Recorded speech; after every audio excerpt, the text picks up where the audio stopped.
We talk a lot about or cardiac output, and so here I'm just going to give a little bit of a perspective from someone who doesn't frequently measure cardiac output, but very frequently measures some sort of mixed venous or central venous oxygen saturation.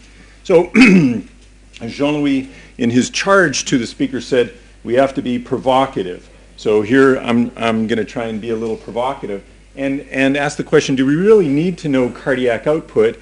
And does mixed venous oxygen saturation provide comparable insight? Well, Benoit Walley last night pointed out that really the issue is tissue oxygenation. And when we talk about cardiac output or central venous oxygen saturation, these are things that are used to understand tissue oxygenation. And I would argue that mixed venous oxygen saturation reflects the balance between oxygen delivery and consumption, whereas cardiac output isn't as direct at doing that. I guess the other point is we don't talk about a critical cardiac output because it's very patient and context dependent, yet from a decade of good work we have a much clearer idea of what a critical oxygen extraction ratio is, and therefore what a critical mixed venous oxygen saturation is. And so my thought there is, hey, let's use our knowledge. And so me trying to be provocative, I'll take the position for sake of argument right now that mixed venous oxygen saturation provides better insight than a cardiac output measurement.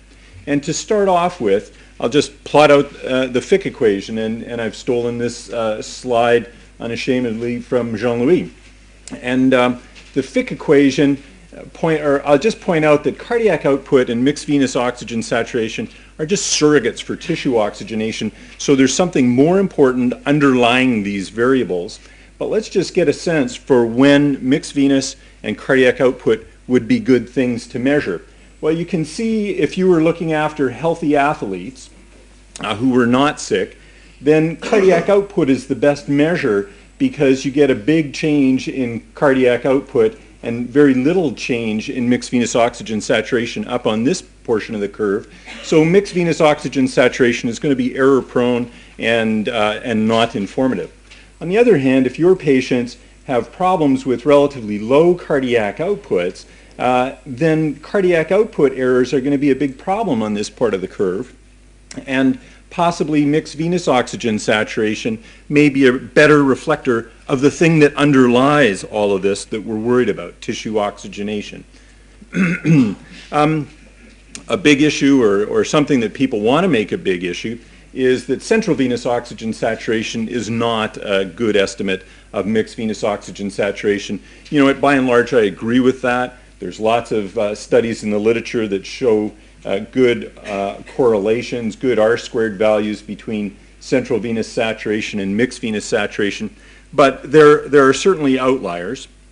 And just in the last couple months, the ARDS-NET group published their data, so this is a fairly large subset, and we get to see in acute lung injury, 218 patients in the setting of a clinical trial, the relationship between mixed venous oxygen saturation on the y-axis and central venous oxygen saturation on the x-axis.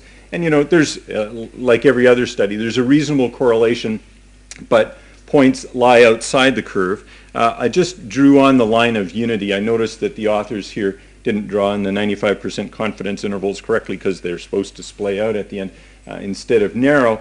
But it just points out, compared to line of unity, one estimates the other reasonably well, with, you know, lots of error still there.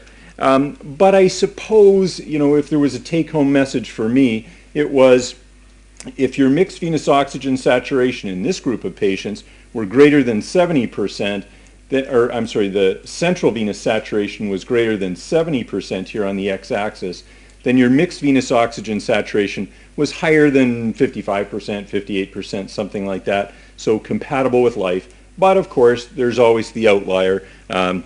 So you still have to use clinical judgment. You still have to think about your patient. But maybe there's something informative about central venous sat. Here's another publication in the last couple months where the comparison of mixed venous and central venous sat was made. And clearly central venous saturation is always lower than a true mixed venous oxygen saturation. But if you actually move the catheter up to the right atrium, then that systematic error disappears to a large extent, and maybe we're getting closer to acceptable relationship between right atrial pressure and mixed venous oxygen saturation. These authors also point out where that difference occurs. Like, why is central venous sat different from mixed venous oxygen sat? And the big difference between mixed venous oxygen sat and right ventricle, right atrium, central venous sat is shown here. And you can see mixed venous to right ventricle or right atrium, not much difference between those values. Central venous sat is higher, and so that's where the error occurs. It occurs in the placement of the catheter to, a fairly high extent. It says to me that you can see the central venous catheter there. I've just outlined it in red. This central venous catheter is very high, and my own approach to that is too high. Can't use this as informative about the rest of the body, and you can see, yeah, okay, we placed a PA catheter in that instance. This central venous catheter, here I'll outline it in red, is some would argue a little low. Maybe it's down into the right atrium now, and some are worried about that. I know my nephrology colleagues are not worried about catheters that far into the right atrium when they dialyze. So maybe that's not a problem, and this would give more informative data. But here's the central venous catheter that's just coming up. It's not in the right atrium, but closer to the right atrium. And so by and large, these days, I believe if you're going to use central venous sat and try to get information from it, the catheter placement's important, and the closer or more into the right atrium it is, the more valuable it is. So the summary of that just first part of my talk is there's a correlation between central venous and mixed venous oxygen saturation. Central venous is higher than mixed venous oxygen sat, but be aware that catheter placement makes a big difference. So right atrial-ish placement is much better than just a standard old central venous cath. And is that hard to do? No, it's not. Getting your catheter placed it takes you an extra, 30 seconds of care to get that placed properly. And something that no one has really addressed particularly well but they mention are that central venous oxygen saturations do reflect changes, like changes in one reflect changes in the other. So how do I use this clinically? And I use it in 5 different ways that I'll just walk through quite quickly. First, the thing that we always think about is the Fick equation. So we use a mixed venous oxygen saturation to calculate cardiac output, and that's the end of the day. Well, no, it's not the end of the day. There's lots more information there. I just want to point out that interpreting what a good central venous sat is and a bad central venous sat is easier done than deciding what's a good cardiac output and a bad cardiac output, because we have a lot of investigation regarding oxygen delivery, oxygen consumption relationships.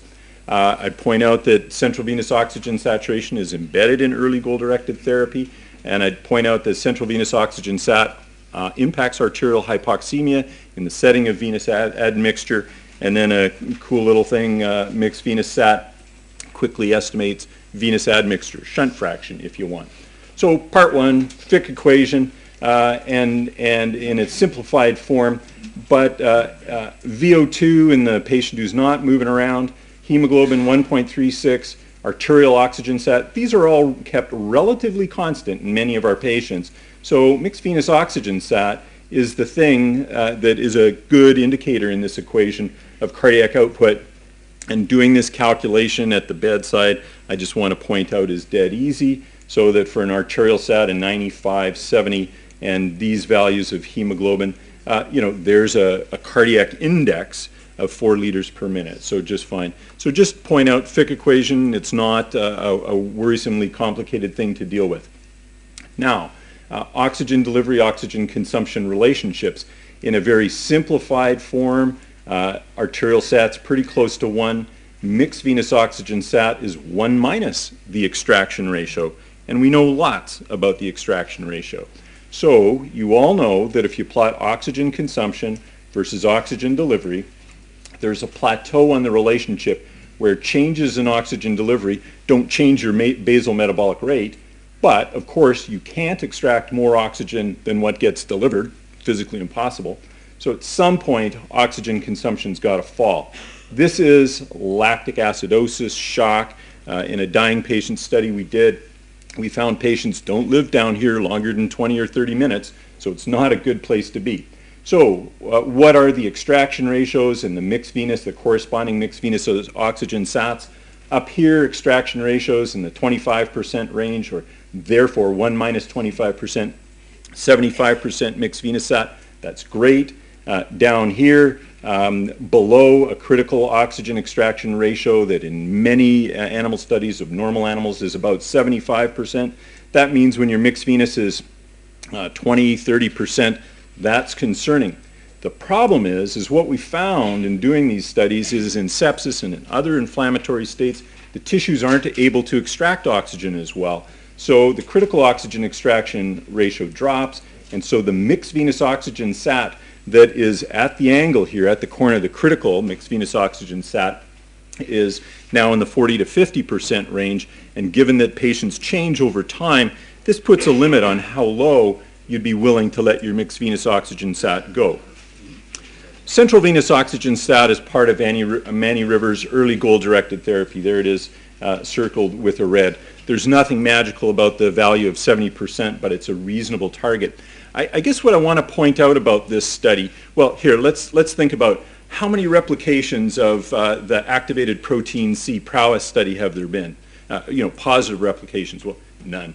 How many replications of ARDS low tidal volume study have you seen? Well, other people have done things a little bit different, and maybe there's something there, but not many replications. On the other hand, there's more than a dozen publications showing before-after study design, not great study design, but a dozen publications showing that if you follow this protocol, you reduce mortality.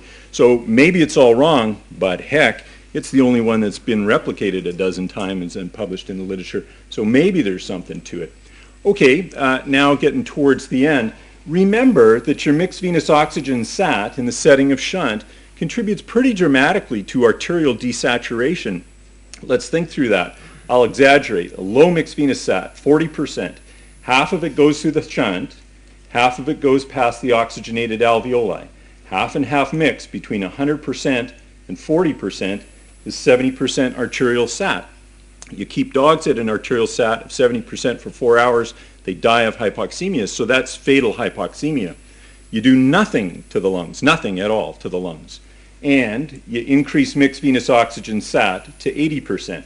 A half and half mix between 100% and 80% gives you a mixed venous sat of 90%, completely compatible with life. So here's an extra tool that you have available to you called the cardiovascular system when managing almost intractable hypoxemia.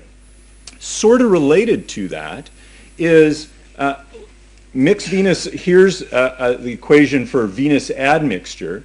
So remember, if your arterial sat here, this red bar is 90%, and your mixed venous sat is 60%, well, this little remainder, 10%, is 1/4 of the remainder on your mixed venous sat, so you have a 25% venous admixture. On the other hand, if the remainder on the arterial sat, here arterial sat's 85%, so a 15% remainder. If the remainder is half of this distance, you have a 50% sat. So, we always have arterial sats available to us. And when you take a look at a mixed venous sat, it tells you a little bit something about the lungs, which may be valuable in the night ahead, because when you think about it, desaturation events with a low venous admixture, those are lung related, and the things that we think about are get the chest x-ray done, maybe it's something wrong with the ventilator, maybe it's a mucus plug, something like that. But if you have someone who has a high venous admixture, then you have to also consider the effect of a low mixed venous oxygen sat. So if there was a transient increase in oxygen consumption or a transient decrease in cardiac output in that patient with a high venous admixture, they can desat because of those changes. So you just have to add them into your thinking. And so sort of the corollary is a high shunt fraction puts a patient at risk of desaturation from a low mixed venous oxygen sat. So we were also asked to talk about limitations advantages. So limitations, catheter placement, obviously a limitation, and ultimately for selected patients, you may need a PA catheter to get this measurement right. And it doesn't tell you anything about cardiac function. You're going to have to go and do another test, say an echo or something else, to address that. Advantages, well, the central line is often there anyway. Another advantage is get our thinking on track. We're not focused on cardiac output, we're focused on tissue oxygenation and the balance between oxygen delivery and consumption. So maybe this just helps us in the way we approach the problem. A critical oxygen sat, 1 minus ERC, is well studied, so there's lots of knowledge around there. And think about mixed venous oxygen sat when you're thinking about the patient with hypoxemia and its use in looking at shunt fraction. So which patients do I use it in? You know, not all patients, but early in shock management is maybe my favorite patient because the central venous catheter is inserted anyway, gets us thinking the right thing, addresses cardiovascular issues, but also respiratory issues, tissue oxygen consumption issues, and in the patients who everything goes the right way, maybe that's all you need. In the patients who don't go the right way, oftentimes this measurement would then help direct you to what's the next thing to do. Is it an echo, is a CT of chest, or placement of a PA catheter? And just to finish off, here's a publication by a guy named Pinsky and another guy named Vincent. I'm not sure who they are, but they seem to publish a lot. One day I'm sure I'll meet them. And here is an algorithm that they suggest. And I agree with it.